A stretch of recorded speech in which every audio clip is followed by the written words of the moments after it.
जिभेवर ठेवताच विरघळणारी आंबट तिखट चवीचं परफेक्ट कॉम्बिनेशन असणारी सुंदर अशी सुरळीची वडी कोणीही सहज अगदी बनवू शकेल. त्यासाठी व्हिडिओ अगदी शेवटपर्यंत बघा.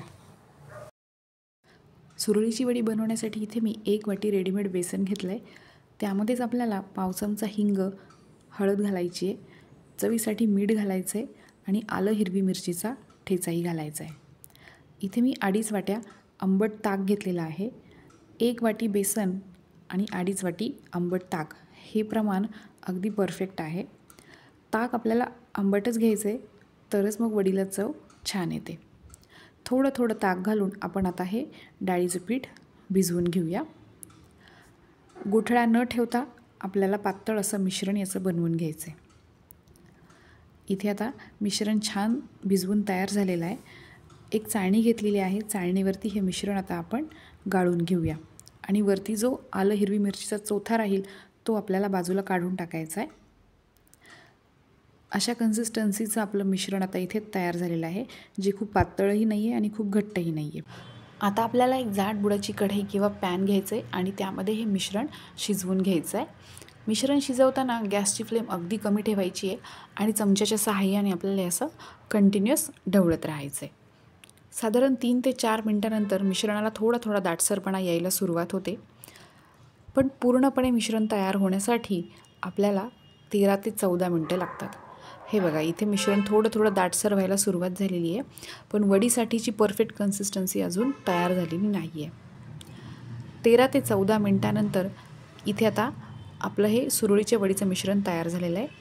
आपण तरीही एकदा छोट्या प्लेटवरती हे स्प्रेड करून बघूया आणि चेक करूया आपली वडी व्यवस्थित बनेल की नाही.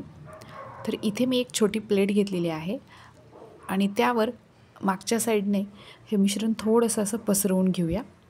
2 मिनटं थंड होण्यासाठी बाजूला ठेवूया.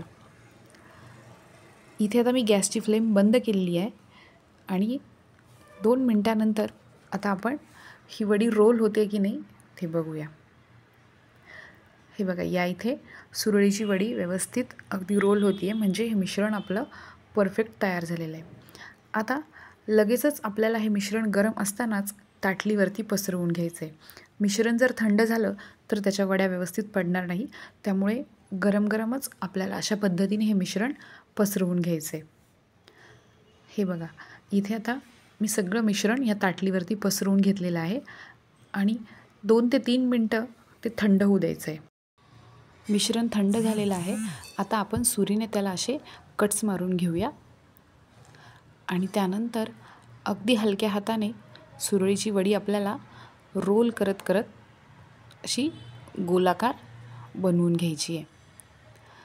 हे बघा, अतिशय सुंदर अशी सुरळीची वडी आपली तयार झालेली आहे. बनवायला खूप सोपी आहे, फक्त काही टिप्स आपल्याला लक्षात ठेवायच्या आहेत. इथे वडी तयार झालेली आहे. आता आपण यासाठीचा तडका तयार करून घेऊया. तडका तयार करण्यासाठी इथे मी एका कढईमध्ये तेल घेतलेलं आहे. तेल गरम झाल्यावर त्यात मोहरी घालायची आहे. मोहरी छान तडतडली की त्यामध्ये आपल्याला कढीपत्ता घालायचा आहे, 2 ते 3 हिरव्या मिरच्या घालायच्या आहे आणि 1 छोटा चमचा तीळ घालायचे आहे. गॅस बंद करायचा आहे आणि हा तडका आता आपण सुरळीच्या वड्यांवरती घालून घेऊया. दिसायला अतिशय सुंदर आणि चवीला तर खूप अप्रतिम अशा सुरळीच्या वड्या इथे तयार झालेल्या आहे. बारीक चिरलेली कोथिंबीर यावर घालून घेऊया. व्हिडिओ तुम्हाला आवडला असेल तर व्हिडिओला लाईक, शेअर आणि आपल्या चॅनलला सबस्क्राईब करा. इंस्टाग्रामवरही अमृता's टेस्टी किचन या आपल्या पेजला जरूर फॉलो करा.